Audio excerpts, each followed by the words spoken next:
Wall Street Journal just came up with a new article a couple of days ago. Silver runaway rally sweeps up amateur investors. Whenever I see this type of headlines, I start to wonder about the direction of the silver price, or price of any security for that matter. Precious metals did break out to all-time highs, and stocks are also at all-time highs, and according to some of the market breadth measures that I will show, they are still not overbought. So there could be still upside potential in this particular breakout. Dr. Copper gives a green light as it also approaches records. All this and more in today's edition of MasterChartsTrading.com market recap for Friday, December 26, 2025. As you can see, I'm already recording it on the December 27. Happy holidays. I'm visiting my parents, so again, I'm a little bit behind. Don't forget to like, share, comment on this video. This is what keeps this channel going and helps promote this video. If you're a subscriber, stay tuned. We'll be covering some of the securities that are not covered in the main video, such as Bitcoin, crude oil, some of the ETFs, large cap stocks, a few of the speculative securities as well that have not been covered in the past, such as Pebblebrook. Moderna is back, Day One Bio, Cybin, this is a psychedelic firm, as well as Coeur Mining, which is a gold-related gold miner. If you're not yet a subscriber, consider signing up by going to MasterChartsTrading.com or following the link in the description. Throughout the presentation, I'll be using my proprietary MasterChartsTrading.com price action indicators, which you can see on this chart. There's green, blue, red and yellow lines, which you can have on your chart if you sign up. Alright, let's look at S&P 500 first. We are looking currently at fresh all-time highs. They just broke out to records on Christmas Eve, so definitely Santa Claus has given us a nice gift. Interestingly enough, we saw a gap up. Notice right there is a gap up between 19th and 22nd of December. So over the weekend, there was enough price pressure to warrant a gap up, and then 2 more days, and then finally a record high for S&P 500. Nasdaq is, I think, a little bit behind. Dow Jones is basically at records, while small caps also are a little bit behind. So by and large, a very strong stock market. There is no doubt about that. We continue seeing record highs. We continue seeing buying pretty much of any weakness.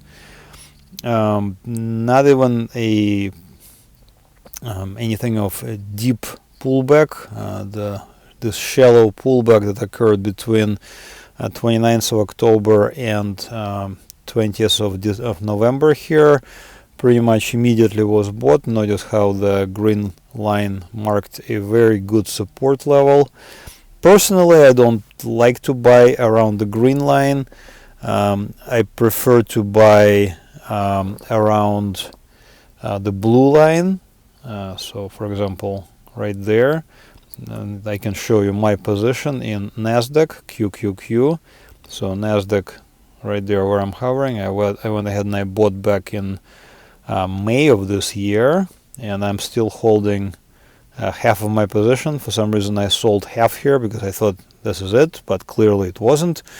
And I think since now S&P has broken 2 new records, there is a very good chance Nasdaq will do the same relatively soon. So by and large, stocks are doing quite well, and we should continue holding long positions. In other words, we should keep holding. Whenever we bought something, I would continue holding. I am not looking to sell short for sure right now. I'm not looking to. I don't feel like I want to lighten the positions at this point. I just want to continue holding them basically, and see where we get from there. Now, The rest of this video most will be dealt with, mostly we will be dealing with metals and forex instruments. So I wanted to finish up for stocks with this chart, which is advanced decline issues for the New York Stock Exchange Composite, but it's a 10-day exponential moving average of the advanced decline line. So we take daily advances, how many stocks went higher, minus daily declines, how many stocks went lower. We get a number, we plot it, and then we take an average, a 10-day exponential moving average of that number.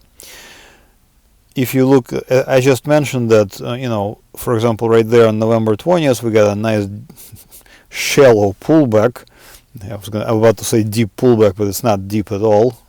Deep pullback was like, this was a deep pullback between February of this year and, let's say, March of this year, which turned into a collapse once we got this whole tariff freakout, but that's a different story. On this chart, this is the pullback I'm referring to right now between October and November, right there. So during that period of time, I said that stocks were moderately oversold. They were not really deeply oversold. Let me show you what a deeply oversold stock, or rather advanced decline line looks like. So it would look a little bit different. It would look something like that. So for example, as I just showed in April, the advanced decline actually went below negative 600, even lower, below negative 800. So this number is a relative number. It doesn't really represent any kind of absolute truth. It just shows you in relative terms where is the vast majority of stocks. Is it oversold, overbought, or neutral? So for example, back in April, there was a vast majority of stocks were oversold. So at that point, pretty much you can just throw a dart and buy it, stock-wise, and you would be correct. And that would be severely oversold, heavily oversold market. Now, what I'm trying to show you is that recent action was not nearly as deep. So let me show you what I mean here. Notice that recently the drop in the advanced decline line on November, even though it looks pretty deep, it went all the way from 6,900 to about 6,500. On the advanced decline line, actually, it wasn't even that deep. So that's why I labeled it as moderately oversold S&P 500 or stocks. But even that was immediately bought. So in other words, the stock market is so strong right now that people are looking for any opportunity. Even a very lightly or moderately oversold stock market condition would be bought up. So notice that again in November here we got this reading of about negative 600, and yes, indeed, we almost immediately got a rally after that, and made fresh records. So currently we're at fresh records, yet we're barely above zero line with this indicator. In other words, we're not even moderately overbought. We're just slightly in the positive territory. The point of this exercise, what I'm trying to say is, even though stocks are at all-time highs, the readings are actually not that severely in the overextended territory. So we could easily continue higher and not even get to the moderately overbought levels for some time. So in other words, this breakout could be just getting started. And I have pointed this out in the past that we could see, normally when we see this type of pattern, this kind of V-shaped pattern, we could expect this pattern to be duplicated on the upside. What does that mean? That means that we could see a depth of this pattern, this V-shaped pattern, which happened to be about 340 points or 5%. We could easily see the same pattern duplicated on the upside. So that would imply a move just for this little pattern here to about 7,200 or so for stocks, or another 5% higher. And at that point, maybe we will see readings for the advanced decline line become somewhat overextended to the upside. But again, this hasn't yet even happened, and I think the rally could easily continue. So once again, what does that mean in translation to our positions? I would continue holding any long positions in stocks that we have. Okay, so that was basically what I wanted to say about stocks. Now let's look at some of the other things other securities that I wanted to cover, namely silver. And silver has been just on a tear. So once again, notice we have these lines on the chart, this green, blue, red, and yellow lines. I prefer to buy any security if it's in an uptrend on any kind of pullback towards the blue line. Okay, so the last opportunity when that happened for silver was when there was a pullback. This is at that time that was one of the almost an all-time high. This was an all-time high in October of 2024, and then after that we had a almost an all-time high here on 28th of March 2025 this year. We got a nice sharp pullback and a rally. So I would be buying right there on breakout above the blue support resistance line, which happened to be on 11th of April. You actually had a couple more opportunities to buy. It was a decent still prices up to probably about, I don't know, here about May of this year 2025. But after that, really there was no deep pullback. And again, a deep pullback for me means a pullback towards the blue support resistance line, which you can sign up for on my site. So right now you can see that this was non-stop all-time highs. Non-stop all-time highs, a small pullback back in October, another all-time high, and a fresh breakout and non-stop all-time highs. And now today, on 26th rather, yesterday, Friday the 26th of December, I see this headline in Wall Street Journal: Silver's runaway rally sweeps up amateur investors. Now, I hope those amateur investors have my indicators and they were buying back here, back when the prices were relatively oversold, and you could buy a okay price. You could get an okay price around a relatively low risk area. However, most likely what's happening is they're seeing the headlines and they're saying, okay, now is the time to get in. Now let's examine this candlestick that I'm about to show you, and that candlestick is from today. So this candlestick is, first of all, just in comparison to pretty much anything here on the chart, it's the largest candlestick. I'm talking about this today's candlestick, yesterday's candlestick, the 26th of December candlestick. It's by far the largest here. I don't see anything even remotely close to it. This is a giant green candlestick.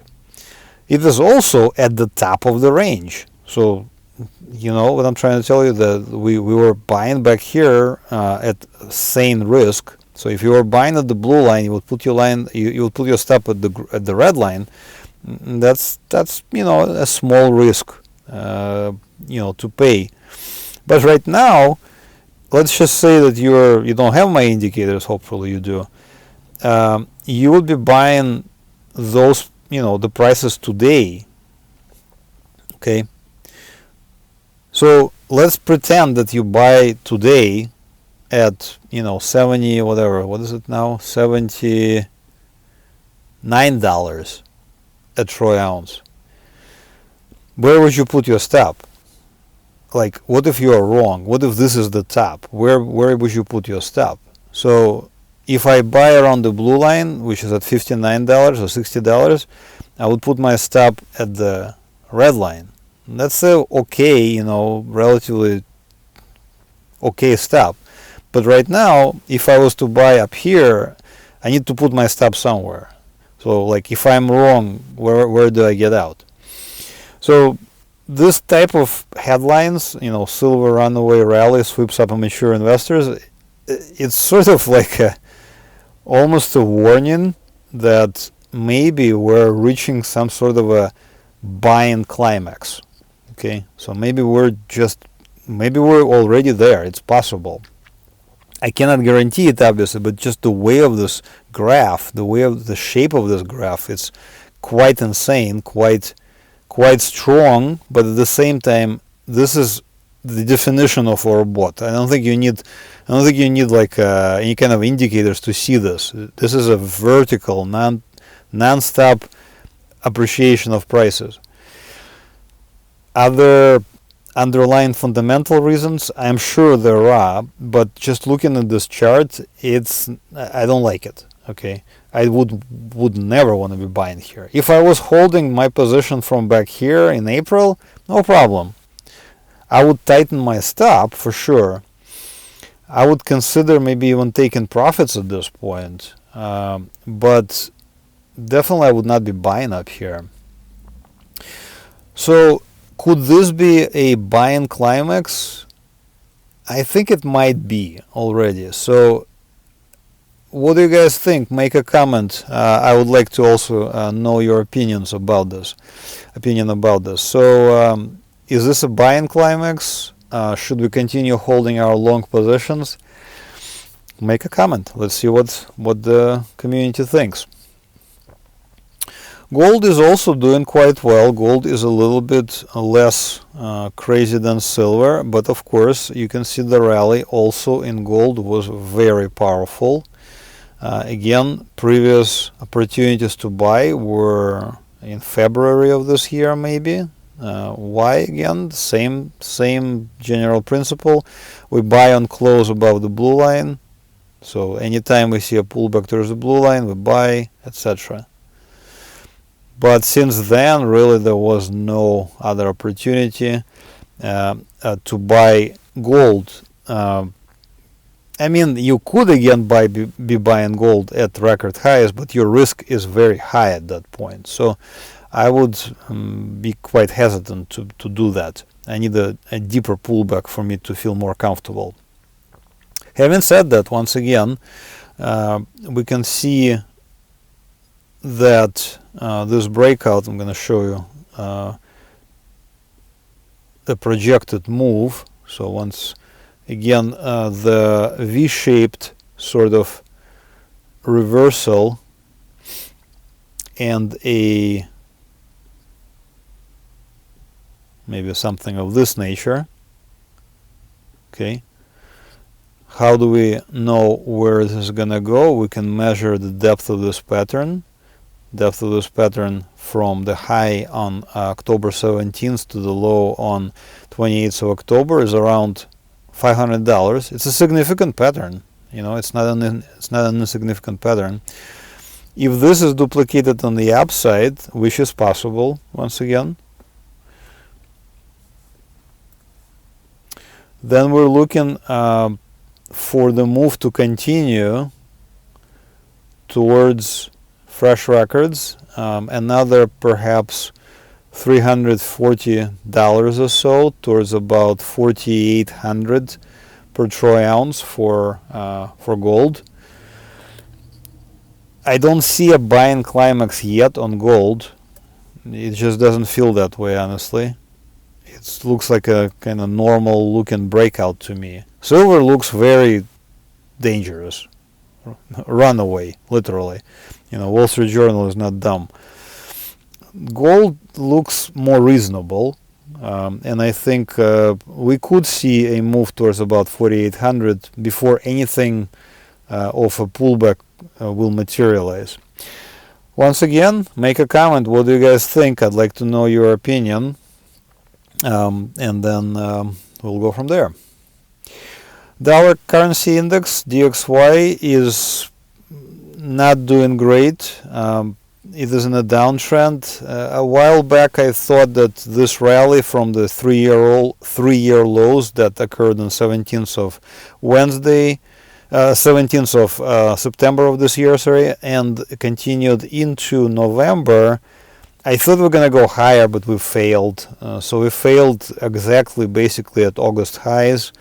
This is like classic resistance, basically. So we got classic resistance right there 2 times. So we got one on 4th of November pullback, and then another attempt on 25th of November, towards 25th of November, failure, and then a pullback, strong pullback. Now we're below the yellow line, threatening to again retest this 3-year low from September. Entirely possible for this to happen. Dollar weakness translates into gold and, in this case, silver strength. Why? Because gold and silver is traded in dollars. So, for example, in this case, silver divided by US dollar. US dollar is getting smaller. Gold and silver are getting bigger. Finally, I wanted to, here's gold miners very briefly. Yes, gold miners indeed follow gold, and there is no question about that. How do we trade gold miners? Pretty much the same thing. We use our indicators. Notice again, every time we see a pullback towards the blue line, we just buy there. So we actually, with gold miners, we had more opportunities to buy. Latest opportunity was in May of this year. And that was a tremendous move from 45 and to about 90. That's over 100% move. I know many subscribers actually did take that trade. So if you did take it, congratulations. And I think I would continue holding at this point. I don't see a strong reason to sell at this point yet. Although silver does worry me, and especially headlines like that in Wall Street Journal. Okay, and I wanted to wrap up today with copper, also known as Dr. Copper. Why is it Dr. Copper? There is a belief on Wall Street that copper has a relatively strong correlation to the S&P 500. In other words, if copper is making record highs, then stocks also should be doing quite well. However, honestly, the correlations are not as clear. You can see this correlation. This is copper on top here, and down below here is a correlation to the S&P 500. It's not, a very clear correlation. Sometimes it's all over the place, honestly. So maybe there is some truth in it. Currently, yes, we do have a strong correlation between S&P 500 and copper. You can see right now we're 90% correlation. In other words, in 90% of weeks, this is a week worth of activity, we're seeing a, let's say copper goes up, stocks go up, and vice versa. If copper goes down, stocks go down. But just a few weeks ago, we had negative correlation. Sometimes copper went up and stocks went down, and vice versa. So maybe there is some truth to that statement. I think it has to do more with fundamental analysis, where copper is used in building materials. So if there is higher prices for copper, it means there is high demand for copper, which could be used in building materials, and the economy will be expanding. Once again, what do you guys think? Let me know in the comments. I think it's not a bad thing that copper is going up in price, but reasons are less clear. This collapse here between July 30th and July 31st was really one for the books. It's truly gigantic. We can actually look at it on the weekly chart as well, and you can see that this weekly candlestick is truly extraordinary. I'm gonna just kind of go back a little bit, and I don't see anything like this, and I'm talking about this candlestick right there from Monday 28th of July. Truly a gigantic red candlestick, and really that was it. It just literally collapsed in a day, and now we're basically again approaching all-time highs. So all-time highs for copper could be good for the stock market. I actually think it's not bad, but is it actually good? Difficult to say. Let me know in the comments. Head over to MasterChartsTrading.com. Click on sign up. Again, if you're interested in getting my indicators, this green, blue, red, and yellow lines, they're available for this interface, TradingView.com. TradingView.com is a free interface. You do not need to pay for it. Once you sign up for free on TradingView.com, come back to my site, Master Charts Trading, sign up for the indicators. I will open the door for you on TradingView. You will be able to see the same indicators on your chart. Very convenient for trading. If you don't really need the indicators, you just want to know my opinions about stocks, newsletters is the way to go. You can sign up.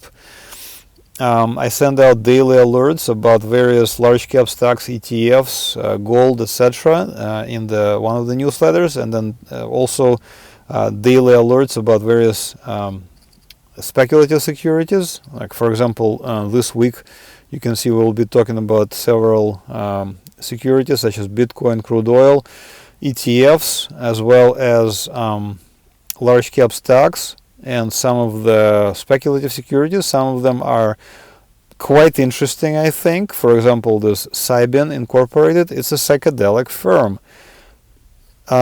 This is becoming now a, something of a quite an interesting story, because finally the world, and the United States in particular, is beginning to see that there is value in drugs that change the consciousness. And I lump cannabis together with psychedelics as well, because cannabis, even though it doesn't really have that much of psychedelic properties, I believe that it also helps to change the consciousness for the better. I just had a discussion about this with some of my friends and family, and there are two ways really to think about how the world will change. As in, for example, how do we stay peaceful with one another? We have so many different cultures, yet we're one people, but we still fight, right? And one obvious way that has held its sway from time immemorial is that if you're strong, nobody will attack you. Peace through strength. However, if you read some of the hippie ideas from the 60s, you will know that what if there's another idea where we just live in peace because we respect each other and somehow get along, because we know that if we hurt somebody else, we are actually hurting ourselves. So psychedelic firms are right now trying to market their products as a help for various diseases, but by and large it does change your consciousness, and that change of consciousness could be one of the one I just described. So, for example, this is Cybin. This is a psychedelic firm, and notice it is approaching the breakout. Okay, so we're seeing this company, which was really in a downtrend and nobody cared about it for a very long time, approach a breakout point. Perhaps something is happening under the surface, and we should pay attention. So this is the how I use the indicator lines. You can find out more about them again by going to my website in the description. And of course, the best deal is to get both trading indicators and newsletters. I have two ways to get them. One is yearly plan, one is monthly plan. So sign up obviously for the yearly plan is much better deal. You get 2 months off free versus the monthly plan. All plans come with free 7-day trial, so you have time to cancel, but barely anybody does. That's it for this week's recap. Thank you for watching and have another great trading week. Bye bye.